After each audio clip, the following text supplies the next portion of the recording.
You know, sometimes swaps can be a pain in the ass, but before you do your swap, you must figure out a few things. What engine, how much power, how much money, and the ability to do it. Get to the intro. Cut the intro, let's jump right into it. This is all about the Ford engine measurements. If you're doing swaps, or if you're making a hot rod, or you're trying to just beef up your Ford or anything like that. We will probably have some LS and some other Chrysler bonus stuff at the end of the video, if you choose or if you would like to know. So right here we have the 4.6, which is right there. We have a 5.4 modular single overhead cam there, and we have a 302 here. Let's jump right into it, man. We're going to talk about this 302 and the 351 because they basically kind of the same type of motor, just one is a little bit wider. Let's go to the 302 and 351 Windsor. They both are 27.5 in length. So the height is basically the same. So the 302 is 20 by 3/4, and the 351 Windsor is around 23 in 3/4. So basically 3 inches higher, the 351. So that's really not too bad. You can still close your hood. The width of the 302 is 18 by 3/4. The width of the 351 is 21 inches. It's a little bit tight depending on if you're messing with a Maverick, something like that. It's going to be a little bit more tight. And we'll get into that and explain and show you the width on the Maverick is. Now, we're talking about the 460. It's 32 in length. In height, it's 26 versus the 23 and the 20. Now, the width of the 460 is 26 inches. Now, the 460 is as big as this 4.6 here. We'll get into that in a few minutes. So now you got the 4.6 liter now. Now this is going to be for the double overhead cam and the single overhead cam. First we're going to do the single overhead cam. Now the 4.6 in length is 28. Now the 460 is 32. Now the 4.6 in width is 26.625. Basically it's 26 inches versus the 460 is 26 inches. Now the single overhead cam in height versus the 460 is basically both are the same, 26 and 26. So the 4.6 single overhead cam is as big as a 460. Now you want to go ahead to the double overhead cam. 4.6, well, is a 28 in length, 30 in width, and basically 30 in height. So the double overhead cam is a slightly bigger or as identical as the 460. Now, you want to get down to the Coyote now, the 5.0 liter Coyote. Now, the length is 26, the width is 28, and the height is 27. So basically, it's a little smaller than a double overhead cam and smaller than the 460. And it almost kind of ranks with the 351 in size. So it's definitely swappable to put in almost any damn thing. Dealing with swaps and everything of any kind, depending if it's domestic or even foreign. Because even like this car here, this car came with V6, VG.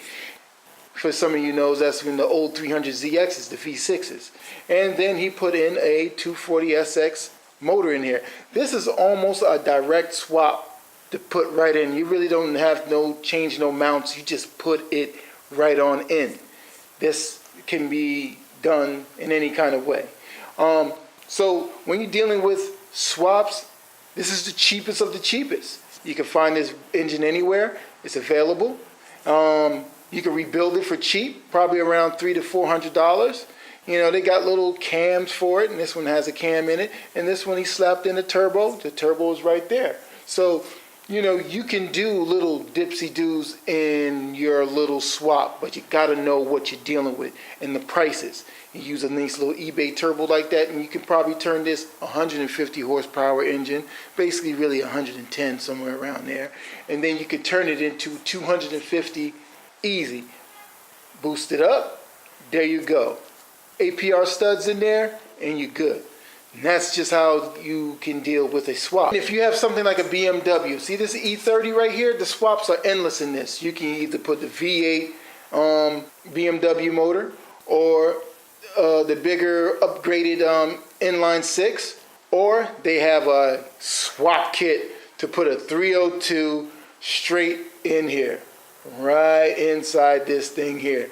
So, you know, The swaps are endless on this vehicle also. Now when it comes to the Maverick, it's only two you're going to use. It's two.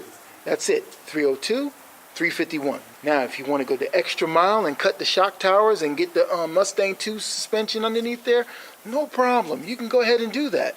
Or you want to go get the tubular 3K Mustang 2 type suspension and put inside this thing, no problem. Knock that out, do a lot of welding, and then you're in the hole for around 3 to 4K. And mind you didn't even buy the engine yet. So you're going to need a lot of money, at least around 20 grand to even start, because you don't even know what motor you're putting there. You don't know what kind of situation you're going to be dealing with, because mind you still have to get coilovers for the front. You still have to brace the underneath of the car to match what you're putting in here if you're going for big power. These are the things that the pitfalls you're gonna find in dealing with swaps and trying to do conversions and everything. And you must know your engine measurements before you even start this. Now the good old Datsun. Not too many swaps in this car because no one even knows of this car too much. But the engine bay is bigger than the Maverick. A lot wider, if you can see there. See that? It's a lot wider. You could do so much in here. So now think about this. I was speaking about doing the 302 swap in this car here. Straightforward, main issue would be what you're putting in there and deciding it. Now, if you're going for horsepower, which I'm really not, I just want to put a motor in there. I would make it so quiet until you step in it. And it'll be probably a blast to drive. Who knows? Who knows what it will come up to? We really don't know. But with this Maverick here, you know, I want to go basic. And I'm going to be taking my time. I'm not going to rush this. And I'm going to be really delicate on this situation. The 302 will be going in here. That is no question. There's no 351 going in there or nothing. I just want the car to be able to keep the headers and everything on if I go get headers and put the car in and then yank it back out and do this again. And then go back in and do it again and come back out again. Looks sexual, but it's not. I just want an easy entry inside this engine bay and to come out. That is really it. Swapping is a big ass headache for many people. So before you even jump and dive into this, I suggest that you do a lot of your homework and you find out what swap can fit your car. The go-to swap for the Millennium is the LS engine. So if that's your route, that's your route. But the true essence of hot rodding is to do it yourself and to be unique in many cases. So if you want to be unique, there's a price you got to pay, because by being unique, there is not a recipe book for you or for me to figure out how to put in said engine. So really think it over, man. Think it over.